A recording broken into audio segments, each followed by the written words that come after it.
Hello and welcome to NatStrat Conversations. My name is Pankaj Saran. Today we bring you a new episode which is part of our series on religion and geopolitics.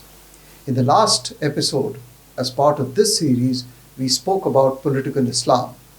Today we want to delve into the intricacies and the complexities of Buddhism and how Buddhism has contributed to and is influencing geopolitics not just in our region but globally. Of course, Lord Buddha was born 2,500 years ago, and since then we know how Buddhism has spread across the length and breadth of Asia, East Asia, Southeast Asia, China, India, etc. And over the last few years, we have seen greater assertiveness on the part of certain Buddhist countries and certain other countries to use Buddhism and to leverage Buddhism to advance geopolitical interests. We have seen what may be called Buddhist nationalism or the politicization of Buddhism. To discuss these and so many other issues and to unravel the intricacies of Buddhism in India around us, I am joined today by a very, very erudite scholar of Buddhism, and I will introduce you to him shortly. But I would like you to see the books that are on the table which have been authored by him. He is not very well known, but he is a great scholar of Buddhism and has contributed hugely to the study of Buddhism. Mr. Niraj Kumar describes himself as an Asianist and a Buddhologist. He has either written or edited 8 books on Buddhism. And some of his major works include the book called Arise Asia that was published in 2003, a sequel to that called Asia in the Post-Western Age, when he has actually taken on people like Samuel Huntington and Francis Fukuyama. And then he has edited recently a book called The Himalayan Bridge. But above it all, today he is actually doing probably his magnum opus, which is the translation of the Kalchakra Tantra. This is a 5-volume study, and he has just finished the first volume. And the Kalchakra Tantra was written in the 11th century, and he told me that this is the first real, genuine translation of this book. I want you to meet Mr. Niraj Kumar, who is currently working in the Ministry of Culture.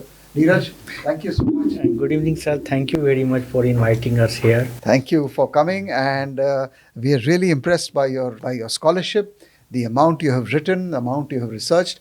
So can you tell us, before we do anything else, a little bit about your current work and the kind of literature that you have produced over the last 20 years? But what is your current preoccupation in terms of the Kalchakra Tantra, and what is its significance? When I started working on Pan-Asianism way back in 1994, so it's a long journey. And I came up because at that time people were talking about end of history and the last man, clash of civilization by Huntington. So I thought, if discourse generates identity, why should not we start discourse of a united Asia? And I term it as one Asia, happy Asia. So my journey took me to all different libraries all over India. Further, I got a lot of material from Japanese library. Many people supported me, and I came up with my first book, Arise Asia, which I thought it is going to be magnum opus. After 10 years, when I again wanted to look at Asia, then I came up with Asia in Post-Western Age, where I was talking how there will be Eurasianism propelled by ideas of Dugin, Alexander Dugin, and Vladimir Putin, present Russian president. But at that time, the thought came, can there be united Asia without Buddhism? And I realized Buddhism is the glue for Asia. So I had to study Buddhism, but Buddhism is not a small field. So at that time, India was already building up Nalanda University under East Asia Summit Declaration. And there was a lot of debate whether Nalanda University should only be based on modern scholarship and subjects like disciplines like economics and computer science be introduced. And at that time, people like us, we thought, ki first let us understand what is Nalanda tradition. Yeah. If we are reviving Nalanda University, so first we must understand Nalanda tradition. It took me quite a long time, but then I came to realization that Nalanda tradition, it is not the huge complex or number of students or the library, but it was a knowledge tradition, and that knowledge tradition is encapsulated into Kalchakra Tantra.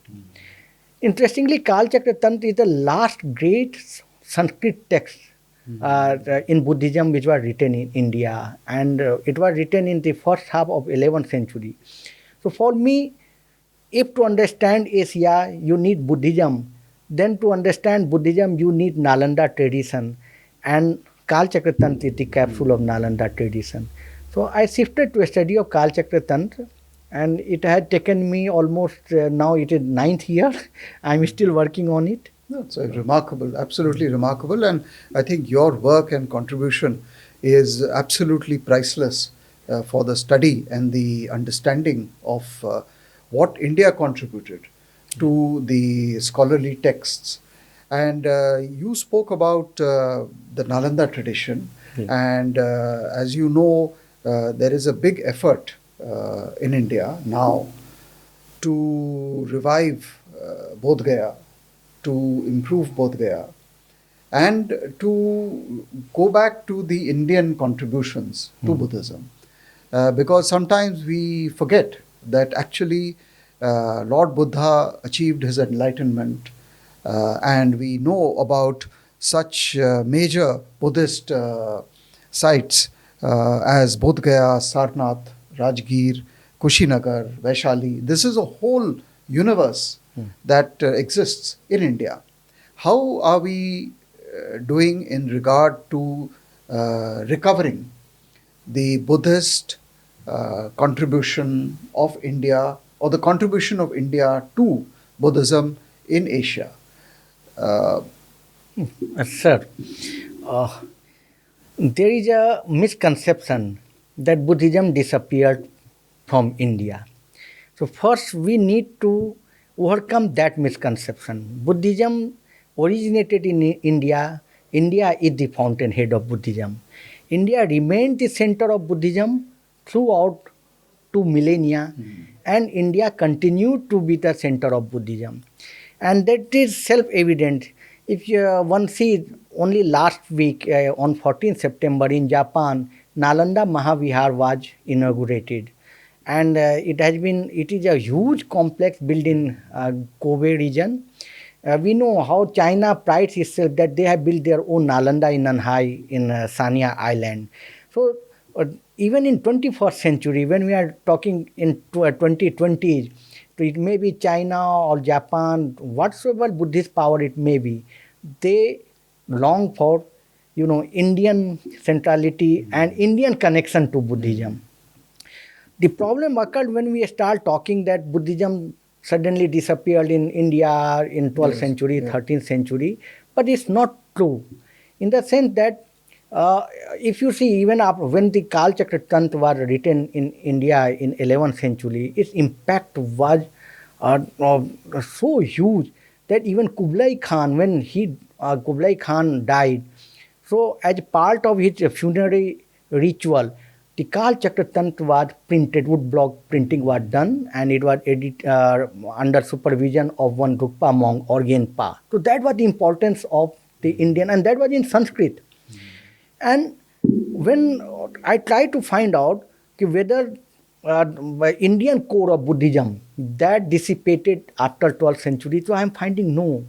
In 14th century, when Mings came to power, they are sending a 30-man mission to Bodh Gaya, Rajgir, and Kukutpadhir, Gurpa, and Sungle mission that came in 1370s.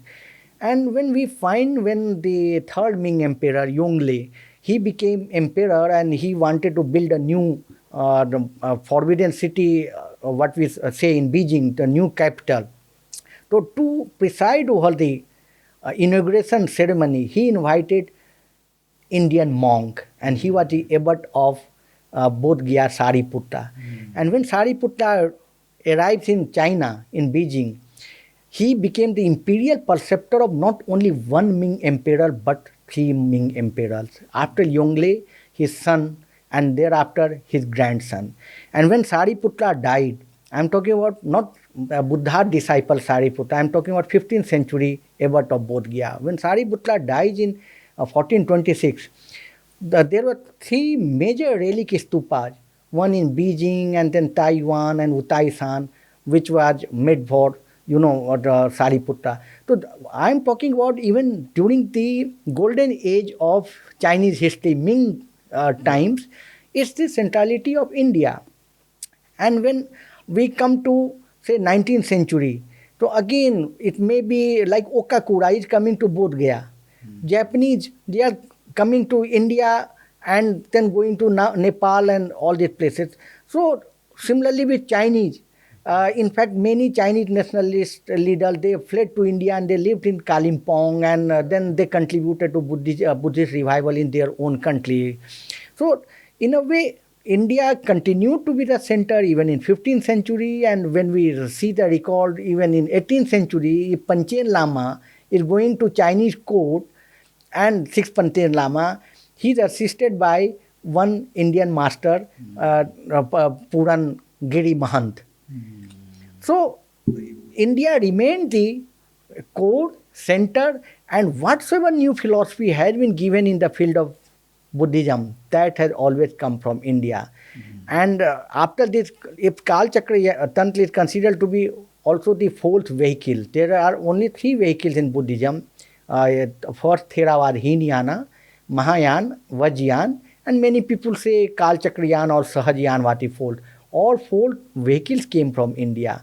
So it is a 2500 years continuous journey of India's centrality in Buddhism.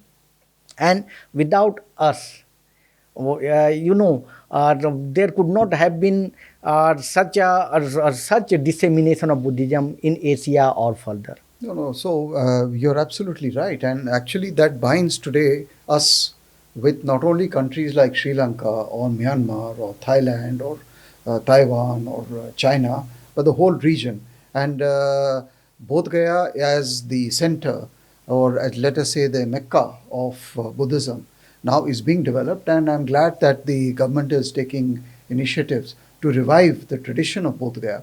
But when would you say was the time when we have now entered into of the Sinicization of Buddhism?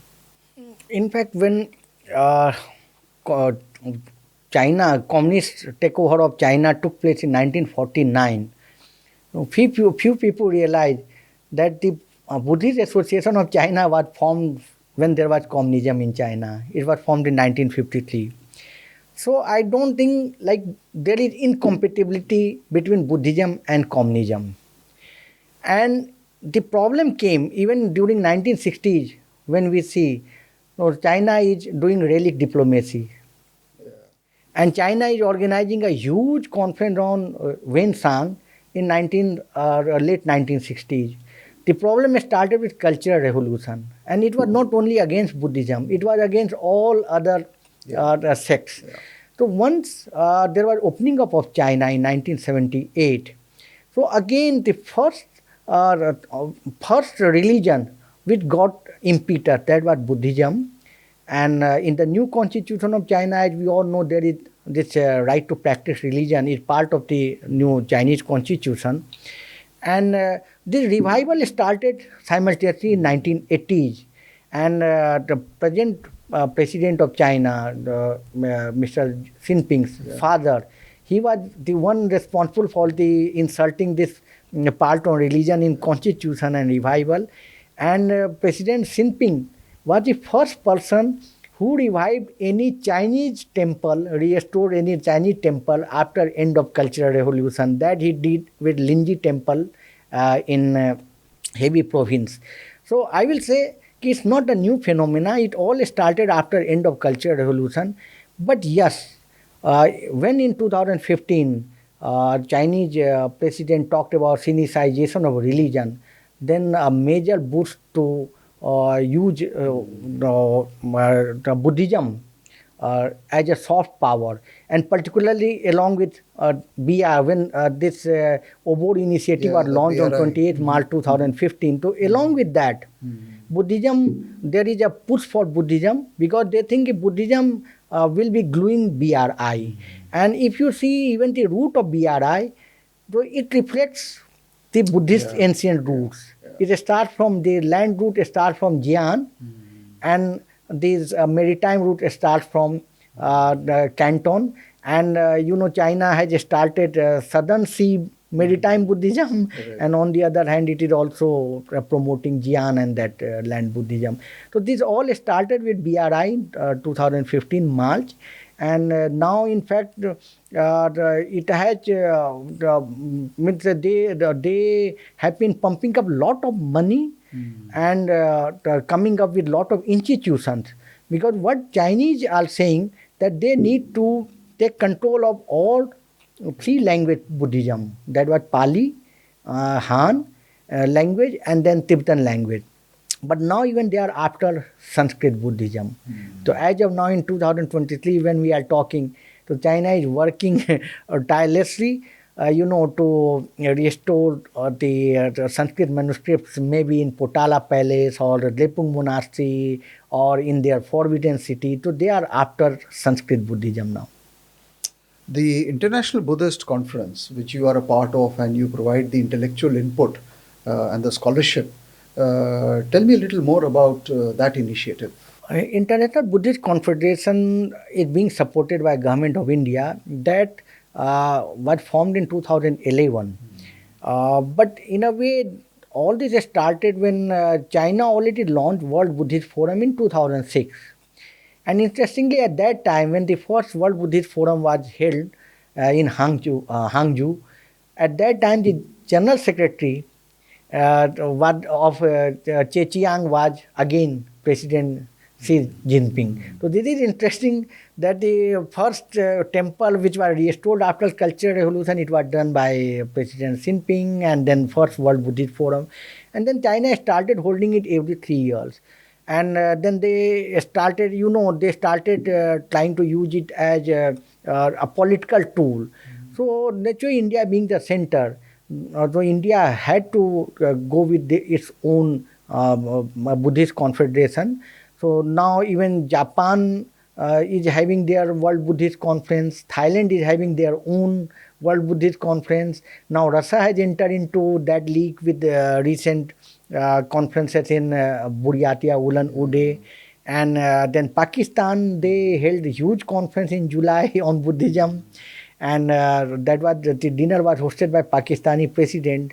So India had no other option but to launch its own initiative, and in fact India has organized two huge international conferences, one in 2017 in Nalanda, Rajgir, and now in 2023 when Prime Minister Modi addressed the gathering at First Global Buddhist Summit. So, despite all these things which you are mentioning, the historical fact about the origins of Buddhism in India and the spread of Buddhism from Indian soil cannot be wished away. It is a fact of history, Yes, and sir. it is recorded. And Indeed. actually, still, every Buddhist pilgrim dreams of visiting Bodh Gaya, for example.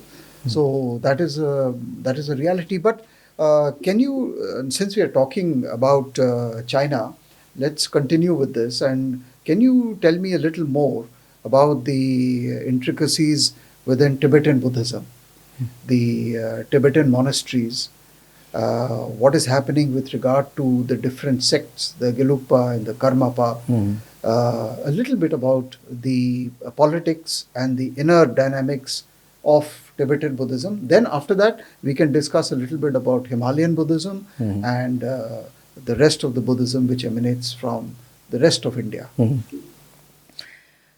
Sir, Tibetan Buddhism has its own specific properties like reincarnation. It is not part of Indian Buddhism, not part of Chinese Buddhism, not part of Japanese Buddhism. It is in Tibetan Buddhism. And mainly there are four sects, but I won't say four, I will say two more, six. Because the other two, so the oldest one, it is Nyingma, Nyingma sect, and whose origin is traced to Guru Padmasambhav, whom even Himalayan Buddhists consider as second Buddha. And thereafter, we have a Sakya sect, then Karmapa sect, Kagyupa, and Kagyupa had again 8 sub branches: Dikung, Karmapa, and then we have got Drukpa. So there are many branches. And the last was the Gelugpa. So the rise of Gelugpa took place in early 15th century. So they just celebrated 600th year of, in fact, death of Tsongkhapa, who founded the Gelugpa sect. So these are the 4 major sects which Just are to known. clarify to the viewers that the Gelugpa is from where His Holiness the Dalai Lama comes from. Yes, yes. Anyway, I don't want to Yes. interrupt. Yes. Yes. But apart from that, there are 2 more sects which are very, which are attracting a lot of attention these days in Western scholarship. One is Junang, to which Taranach belonged, who wrote the history of Buddhism in India during early 17th century. And then there is one Budong sect. So now I will rather say that these are 6 sects, not 4. Gelugpa came the last, but in fact, when Gelugpa came, so that was different than when other sects originated. Because when there were, when Sakya or sect arose, and they, where the Sakya Pandita was the imperial preceptor in the court of Mongol court, or his nephew Pakpa was a preceptor of Kublai Khan himself. But they never banned other sects. So it was like every sect should grow. There should be a culture of debate and discussion, and whichsoever grows. So Sakya never banned Nyingma. Similarly, Nyingma, if they are in, when Karmapas were in power in Usang region, so they never banned Nyingma or Sakyapa. But when Gelugpas came, so with their coming, what started new trend in Tibetan Buddhism, that other sects started getting banned. So in fact, 5th Dalai Lama, he banned Junangpa, and all the Kalchakra texts from across Tibetan monasteries of Junangs and Bodongs, these were collected and locked in the box and put in Drepung monastery. And these have been just 20 years back, these were recovered back. So that was never the trend, but only with the rise of Gelugpa. So many experts say that Gelugpa grew like a clubhouse model. Because if you see, when at the time of 1940s, so these Gelug monasteries, Drepung monastery had more than 10,000 monks, Sera monastery more than 4,000 monks. And so major Gelug monasteries are like army forts, whereas in other sects, monasteries have 40 monks, 50 monks, 100 monks. So Gelug monasteries, it is less in number, but more centralized, more power. And so it has been termed as a clubhouse model by which they grew, and by banning, by threatening. So would you say they are the most dominant today?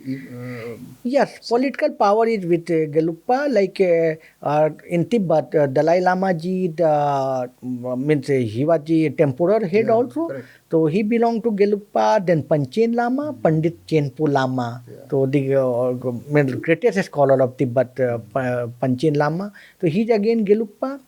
And then we have got the head of Ganden Monastery. So here he's Ganden Tripa. So generally he is the spiritual head of Gelugpa. So all these 3 dominate the Tibetan scene. Can you, no, that's very interesting. I mean, that is actually today, what you're saying is something that we should take note of. I mean, we know it.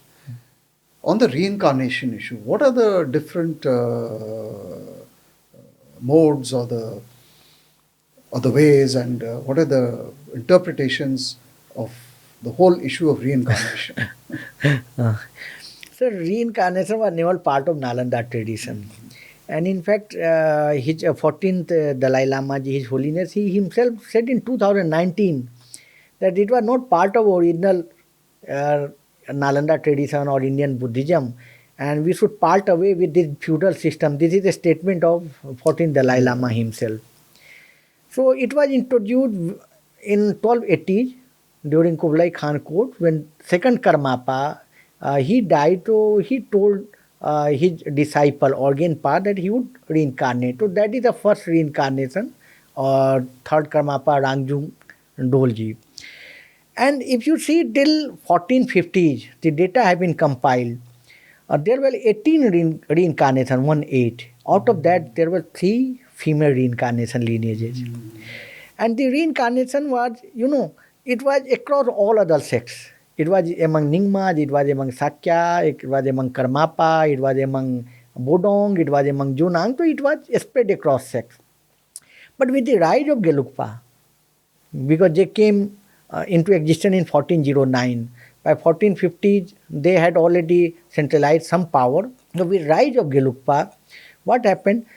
This reincarnation became a political tool also for expansion. Because if there is a reincarnate Lama, then he has his own monastery, and then the influence grows.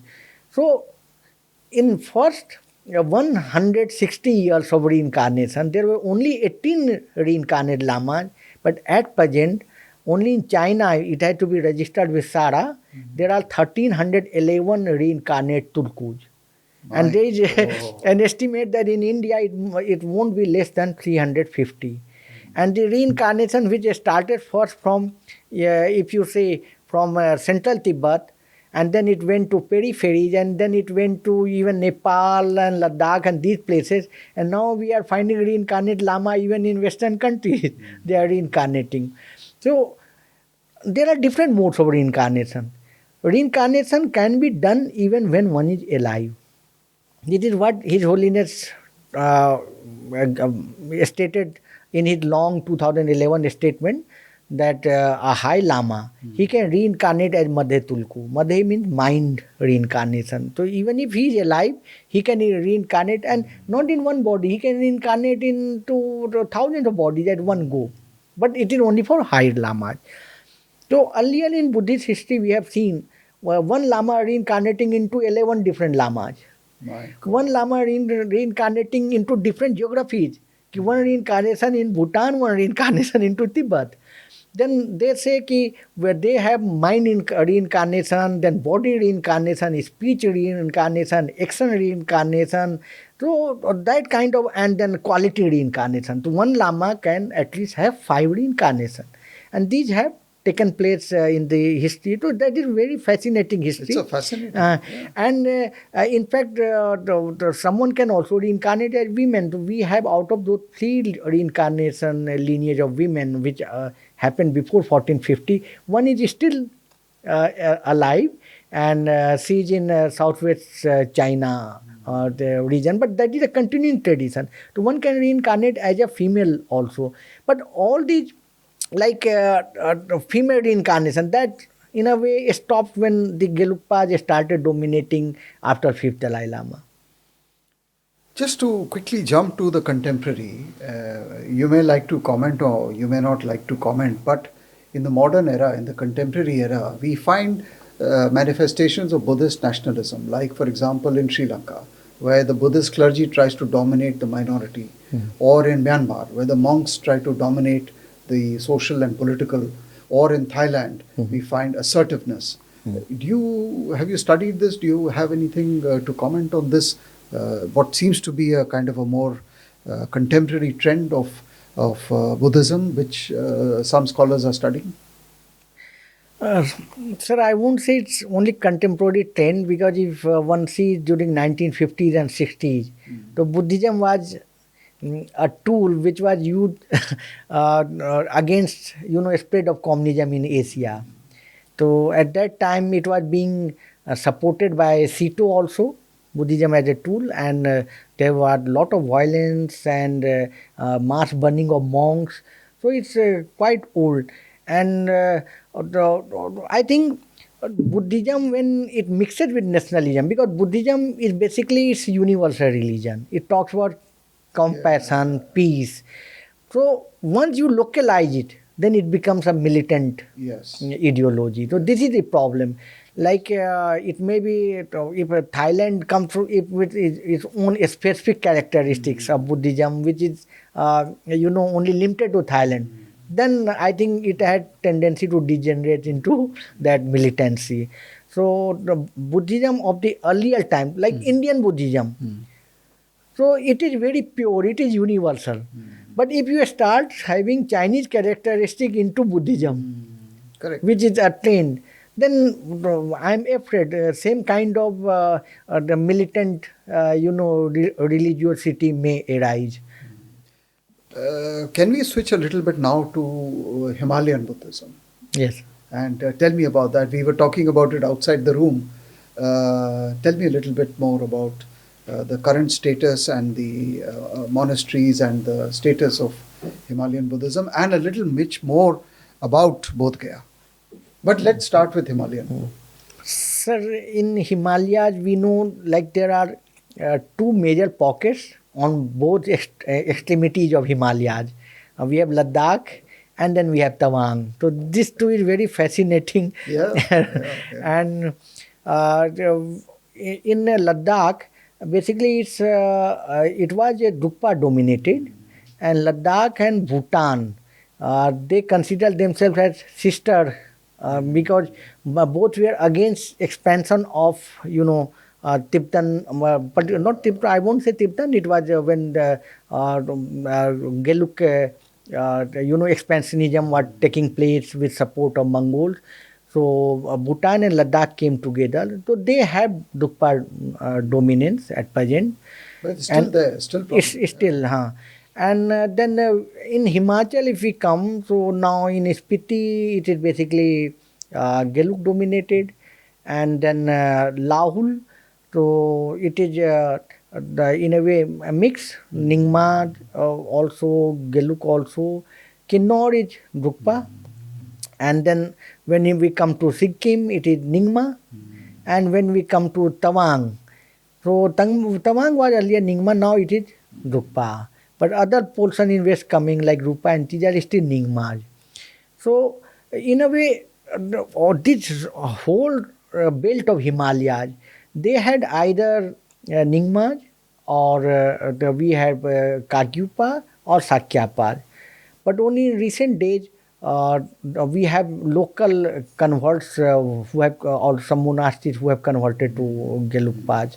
So these are recent trends. But what about Bodh Gaya? Bodh Gaya, sir, that was the Vajrasan, as all of us know, and that is also important for future Buddha. Yeah.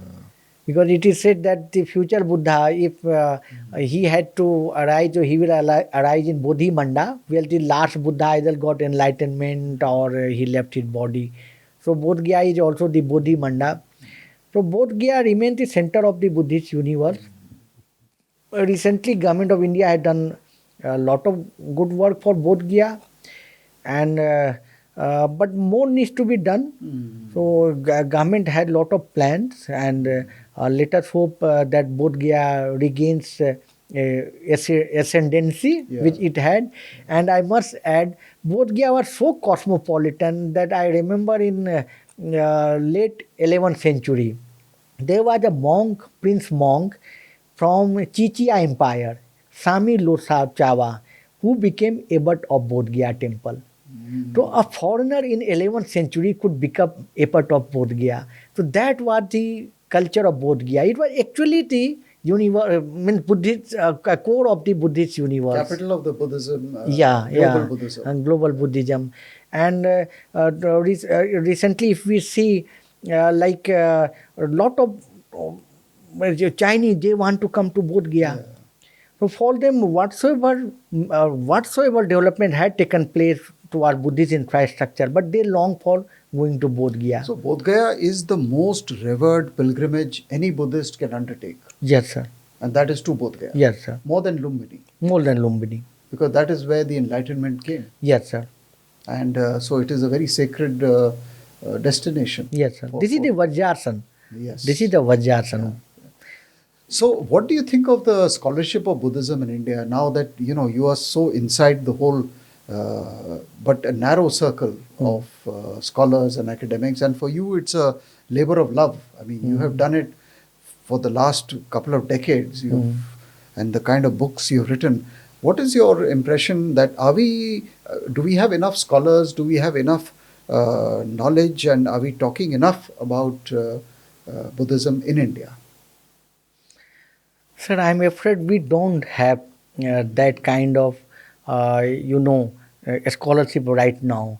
And we cannot compete with either China or Japan in infrastructure. What China is building, like they have their headquarters in of World Buddhist Forum in Uxie. It is magnanimous. What they have built in Nanhai, we cannot compete. What they got Buddha's skull discovered in 2008 and they put it in Nanjing and it's almost $1 billion complex which they have built. We cannot compete with them in infrastructure. But still, we have the original test of Buddhism, Correct. authenticity of Buddhism. So we can give philosophy. And whatsoever Chinese or Japanese, they have only translated Indian texts. So India, we should not only go for competing in building Buddhist infrastructure, but also building new philosophy, new trends in Buddhist philosophy. So Yeah. for that, we need to encourage young scholars. We need to give them scholarships. We need to give them exposures. No, I was seeing that Government of India has started so many different institutions long back on study of Buddhism in different cities, starting from Leh to so many other places. So that I think they are trying, but it's an uphill task. It is an uphill task. But it has to be done so that you preserve the contribution that India has made. Yes, sir. And therefore, your work on the translation of the Kalchakra Tantra is critical.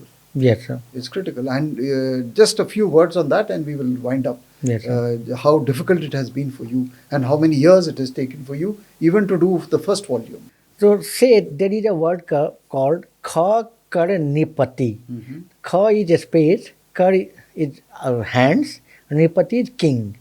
So one we read ki it is a space and hands and king. But basically it is a number 1620.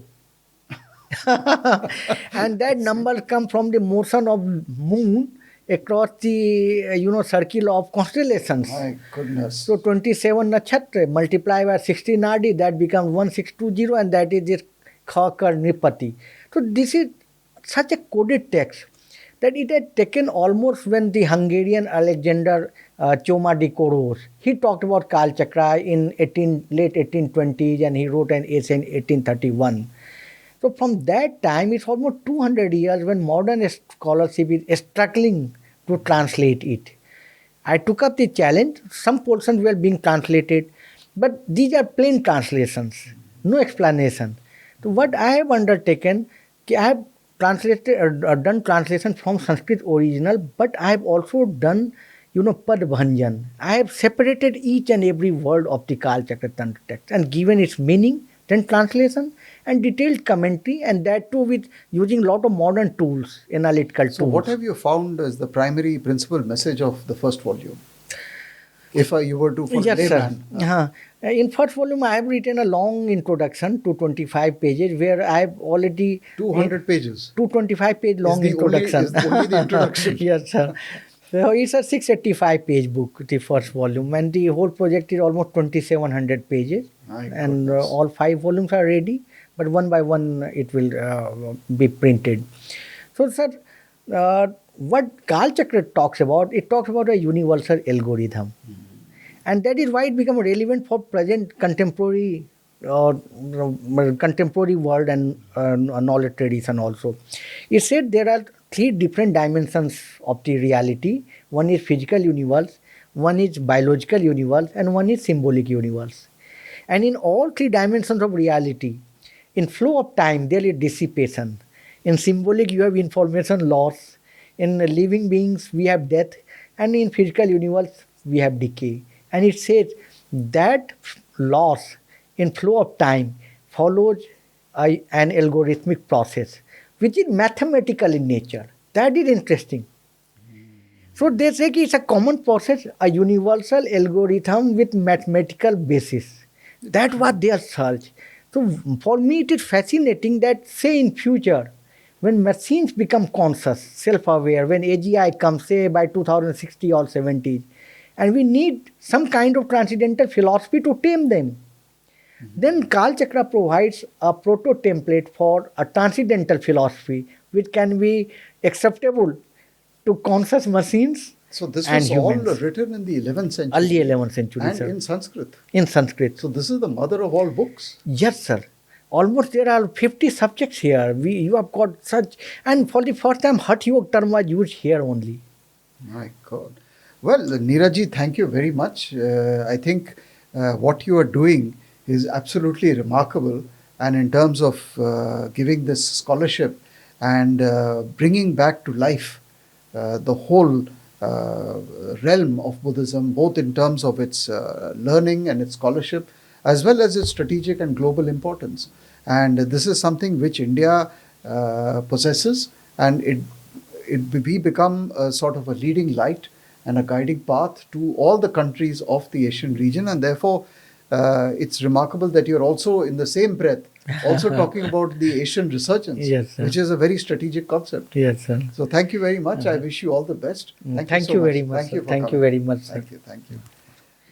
Viewers, I hope you have enjoyed this conversation as much as I have, and we have been able, along with Neeraj, to bring out the richness of Buddhism, the status of India as the origin of Buddhism, and the soft power that India possesses with regard to this very ancient religion and how it all began, and the continuing play in the strategic sphere of Buddhism in the Asian continent, as well as his exposition about the situation with regard to Tibetan Buddhism. Thank you so much for joining us. Till we meet again, goodbye. Do follow us and do continue to patronize us. Thank you so much.